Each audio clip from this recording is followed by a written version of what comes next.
Hey everybody in Paradox, it's Pete the King here, and we are doing a war recap video.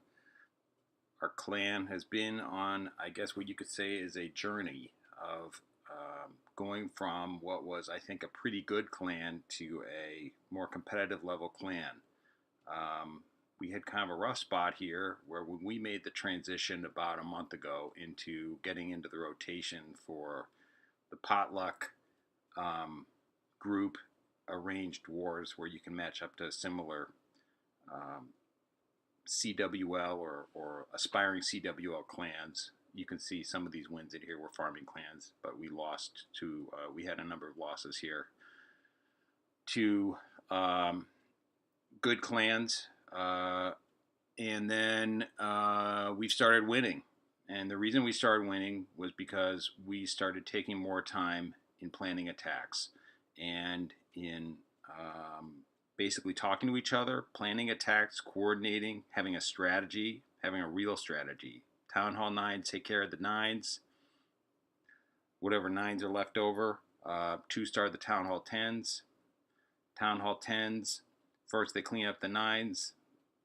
Then, and this is critical, the 10s, we send some 10s up to try to 2-star the 11s. And then that frees the 11s up to 3-star the Town Hall 10s. And that's how you win at this level of war. So it's really been a testament to the leader of our clan, Mike, and Joe, giving us some guidance and support through all this, and all the co-leaders and everybody in the clan. So with that being said, here's the second war that we won. That was a CWL type clan, which was Violent Wizards, and this was for us, it was a great victory. It was a closely fought war, obviously, 80 to 80. It was a percentage win, and what we're going to do here today is run through some of the attacks. I'm going to try to get through as many attacks as I can. I tried to find, I'm going to focus on the 10v11 2-stars and 9v9s, which seem to be some of the most critical attacks in the war. So let's get to it. We will start with base number 4 and with Clans, who is been one of our best higher level players at Town Hall 10 and Town Hall 11 with his accounts. And this is a 2-star. And what he's doing here is on a 10v11 is first he starts off with the Earthquake spell to get some percentage on the Town Hall to make it easier for his kill squad when they go in later in the attack. And then he is doing two things. He's creating a funnel, and he's also looking for free percentage so he can get up to the 50% to make it easier on his kill squad, because once the Eagle Artillery kicks in, it's pretty rough on a Town Hall 10, obviously, or rough on anybody once the Eagle Artillery kicks in. So first he's going in, as you do when you know what you're doing, and you get your free percentage. So he's got his archers coming in. Tesla pops, Baby Dragon comes in, and you can see here he's creating the funnel for his kill squad to come in, and it's going to be a double jump with the rages on a gobo attack. So he's got his first golem he brings in. Again, he's trying to stay under the Eagle Artillery percentage by just bringing in that part of his kill squad. He rages them, takes out that corner to set the funnel first and also deal with the enemy queen. Then he puts down the other 2 golems and the rest of his bowlers, and he does the double jump. And wow, what a nice trip in there that his golems and bowlers have to the Town Hall. And he's up at 36% right now. This is where it gets dicey in these 10v11 attacks, because you want to get to 50% and the Eagle Artillery is starting to kick in. But fortunately for him, his army was able to take out the Eagle Artillery, which gives him more time, obviously, to get more percentage. He's up at 46% now. Queen just invoked the Queen's ability there. and he's at 52%. And this was just a great attack, and Clans is just one of our more experienced and thoughtful players. And he gets another free percent, free building there with those 2 archers, which is just a great job. I will be speeding up these attacks at certain points just so we can get through as many attacks as possible. So next is Wild Eagle with another 2-star.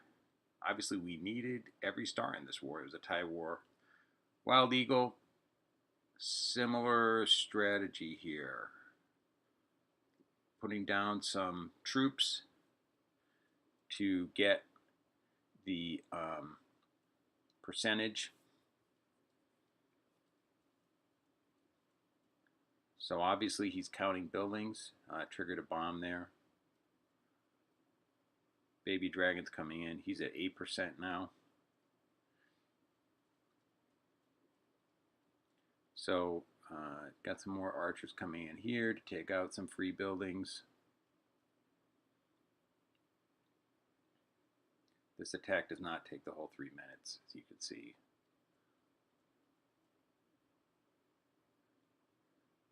So that's pretty good. He's doing a good job of setting the funnel again. It's going to be a go bowler attack. 2 jumps. He's got an earthquake spell in the tank also for the town hall. Lava Hound and Loon come out of the clan castle. Eagle Artillery starts hammering on his troops, but he's got a nice path in. Lava Hound is kind of a pain in the butt to deal with in the CC on these attacks. It's probably the most annoying troop you can have because it just hangs up the queen, and those pups, when the hound bursts, can be a pain. So queen takes out the town hall. So he had enough left in the tank for the queen to basically, the rest of his army died, but his queen not yet used her ability, and she had some space there to do that. So he's at 50% now, and the lava pups are going to take out the queen along with Eagle Artillery. But nice job on the 2%. I'm sorry, nice job on the 2-star to get 50%. Here is another of our town hall 10 10v11 specialists, Simple Nut Butter, aka Butter, who again, similar strategy,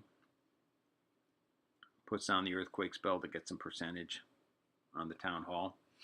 Baby Dragons, again, coming in to get some percentage, free buildings.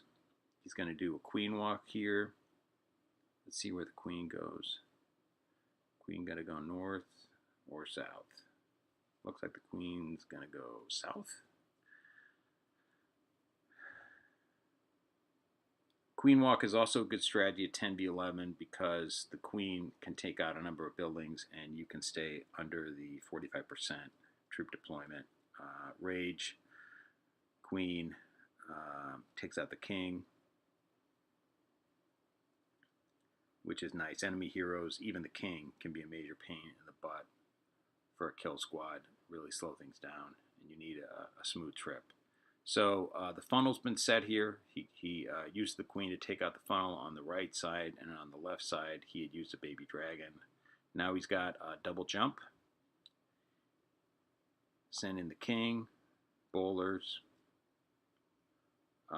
Going in behind the golem is tanking. Some Valks come out of the CC, and a baby dragon. And Valks can be kind of a pain. Baby dragon's usually not the hardest thing to deal with if your queen's in the area. Valks can be rough on bowlers. But boy, nice job taking out the town hall. Nice job. Queen's still up. Queen, he's easily over 50% at this point, and he's got the town hall down. So we're going to speed it up. Queen goes down, and nice job. 66%. So those are the attacks. Kind of helped us to win the war. 7. That was an 11. V11, or I think it was an LMV10. Okay, so we're going to skip down now to the 9v9 attacks. I selected some of the attacks that have more interesting bases and that called for interesting strategies. So we got Lawrence here, which has been one of our more consistent attackers. Interesting shape base. The layout of this base to me suggests hogs because the DPS is not too dense. Now the double giant bombs are not a mortal threat. Bases like this that are more spread out, hogs can live longer. They're not gonna get mowed down by super. When you have really dense DPS, it's a problem. So here he's got a shattered go-ho. Double giant bomb goes off, but he uses a heal, I believe, on to keep the bowlers alive, which is a good idea.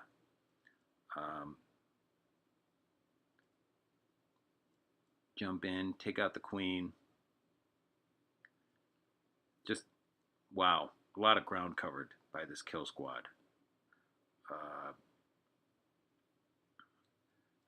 You know, it's interesting on these attacks. The funneling is just so important, and little details like just being able to wall break in at a certain point are just critical. So here you've got a golem that's tanking for the Expo and a number of the defenses, which helps the hogs.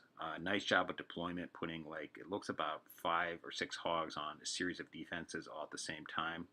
Hogs are coming through here, and he's going to use his last heal.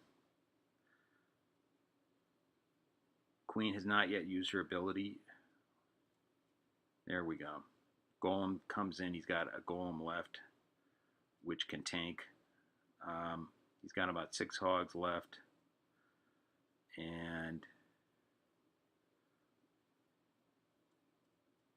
Golem's going to take care of that last cannon, or at least tank for that. And he's got about 6 hogs left. And he's got some cleanup troops. So, nice looking attack from Lawrence. Nice job of just base identification. The kill squad managed to mow through the double giant bombs, leaving the rest of the base with pretty good, clear path for the hogs to run through. So nice job with Lawrence. We're going to go to base number 19 now. That's my attack. Kudos to, I think this was Lawrence's attack that he got 99%, and I worked with the co-leaders on Discord to basically replicate Lawrence's attack with a couple tweaks. One of the tweaks was I brought 2 heals. Lawrence had brought 1 heal, and he used a double jump, and I think we all determined that I could wall break in here at this wall, and so I would not need 2 jumps, and I could bring 2 heals instead. What happens here is I send 3 golems down. The third golem is basically tanking and creating a funnel. So it's tanking for that Expo, and it's setting the funnel for the rest of the troops. I sent in a Valk there to deal with that Tesla farm, which we knew about because this was a cleanup attack. CC comes out. CC first goes to the golem, takes care of that. I put a poison on it. Meanwhile, I've got the 2 golems up here. Drop. I basically am pretty patient. Wait a while, and then I drop the wall breakers. Wait for the wizard tower to go down. King kind of wanders off. Queen deals with the baby dragon. Queen has a lot of loss of power at that point. I had to use her ability. Jump spell. Fortunately, some of the golems got in front of the bowlers and then dropped the rage and just got a nice hit on the bowlers. Got the bowlers in a good position for them to do a lot of damage. Got the king sent over. So everything just kind of came together here. King got into a position to tank, sent in my hogs. This was a stoned attack, so not as many hogs. First heal. I knew there was a bomb there from Lawrence's attack, like right there. So, and then sent in the second heal and knew there was a bomb there. I think what's ironic is the hogs may step around it, which they do. But, so this was just one of these attacks that's really an example of planning and coordination, where the first attack was a solid attack. It was a 99% 2-star, and then we just tweaked it a little bit. I tweaked it with some help from my friends in the clan. People like Keys and Mike, and there's a group of us, and they helped me through this. So that's how you win these higher level wars, is you have people working together. Especially for people like me, I'm not the best attacker in the clan, but I can become better when I work with other people. So that was my 3-star there. We are going to go to base number 24 now. I'm going to skip over some of these. Some of these were good attacks, but just not the most interesting bases. Base number 24, this is an attack by Hercules. Hercules does just a nice job of scouting, base identification, whatever you want to call it, and making the call here of doing a go witch attack. Does a nice job of sending witches and wizards simultaneously and then dropping the 2 golems. How you do the timing of the witches and wizards and the deployment like that is kind of critical, because if the timing's off, the attack doesn't work very well. Poisons, the CC, the witches, the wizards working together are setting the funnel, drops the bowlers. I'm assuming, yep, he's got a jump there. Assuming there's, so this is kind of like a witch slap, except there's no healers, but he's got a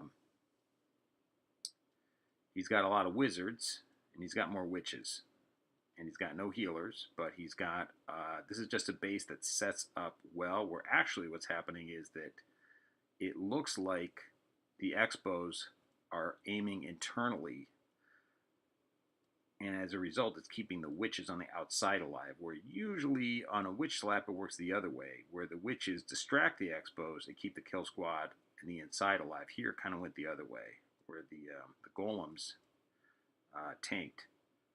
The golems on the inside tank for the witches on the outside, because you see a lot of witches still alive. The tricky part in these attacks is trying to figure out how to do the funneling and the distraction right, so you keep your witches alive when you don't have healers. And here he pulls it off. So he's got 1, 2, 3, 4 witches left, and a bowler. Some golemites are tanking. And Queen's going to come around, take out the mortar. Oh, he's actually got 5 witches. So lots of skellies. Just got to get through, take care of that Expo. So just nice job of scouting and attack design and selection by Herc, as it is with all these attacks. So he's got the 3-star. We're going to do attack number, base number 26. It's an attack by Cooter Bear. And this is a more, I believe this is more of a traditional witch slap. And let's see how he comes in. If I scouted this base on a witch slap, I would come in. Okay, interesting. So he comes in at the north and the west. So what's interesting here is that Cooter scouts this base. There are air defenses in the, what can only be described, I guess, as the northwest part of the base, and he comes right at him. I think a lot of people, myself included, would shy away from coming at it from that angle, because we see the air defenses on the perimeter and we think, wow, that's going to be a problem. Somehow, and you can see on this, on the west part of the base, the air defenses are targeting the healer, but the healer makes it through. So there's still a healer alive there, and the other air defense gets taken out. Witch slap, so this is just a nice attack. It's one of my favorite attacks. I like it because it is what I can only describe as a robust attack, although there is an element of randomness to it because of how the bowlers and the witches behave. Queen's down there working, targeting the enemy queen at this point. Queens take each other out. Golem has made it far enough so it can tank for a cannon. He's got a number of wizards. I'm sorry, he's got a number of witches alive. He's got a healer up. And it's really that group, the group in the south is going to die, but he's got this group here of witches on a healer, which that group will be hard to stop, combined with the fact that he's got the Archer Tower is targeting the Golemite up there, although the Golemite just went down. There's 44 seconds left. I'm going to speed this up because we know it's a 3-star. So the healer basically keeps those witches alive, and they power through and take out the rest of that base. So nice job by Cooter on the 3-star. Oop, giant bomb, but fortunately not until the end. Okay, and now we're going to go to attack base number 28, and that is Tinkerbell. Tinkerbell's also got a, I believe, because I can see she's got 2 golems and 5 healers. That looks like a Queen Walk, Witch Walk, which is a attack, aka the Snicker attack. So she sets up the Queen in the west side. So presumably the Queen's going to walk from the west side to the south corner, and then you've got the witches in the north corner. And then she's going to send in, I think she's going to send in 2 golems here and some wizards. And what's going to happen is hopefully the wizards will take out those trash buildings and so set the, I don't know if it's setting the funnel, but setting the direction for the Queen and the witches to head down the sides of the base, which they do. So the Queen is headed on a what looks like a fairly smooth trip. Balloons come out of the CC. That can be a little tricky because you got to poison those right away, and there are wizards in there, that's the key thing of that attack is bringing in a lot of wizards. If the Queen's over on one side of the base and the CC is coming up the middle of the base, you need wizards in the middle of the base to smoke any air troops that could be coming in. So it was good to have those wizards there. Double jump double jump means that you've got the golem is doing some tanking, and the bowlers have made a trip down, so the bowlers are basically able to hollow out this base and leave a few buildings left over for what is now the Queen and a group of witches. Looks like that golem is doing a nice job of tanking there on that, doing some tanking for the wizard tower, because wizard towers are bad. She puts on a skeleton spell. Great move. Skelly spells are a nice thing to use on one of these witch slap or snicker attacks because to just take care of trash buildings, because time is an issue in these attacks. So nice job by Tinkerbell. So that is our war recap video from Violent Wizards, which was a war that we were going to lose the replays today. So I wanted to get that in, but it was a very close war. It was dramatic, the ending, and we were happy to win, and we're just happy we're on a good path, and we're working together now as a clan. So this is Pete the King signing off from Pete the King signing off here, and hope you guys have a great day, and let's enjoy our upcoming friendly war against White Temple. So have a good day, everybody.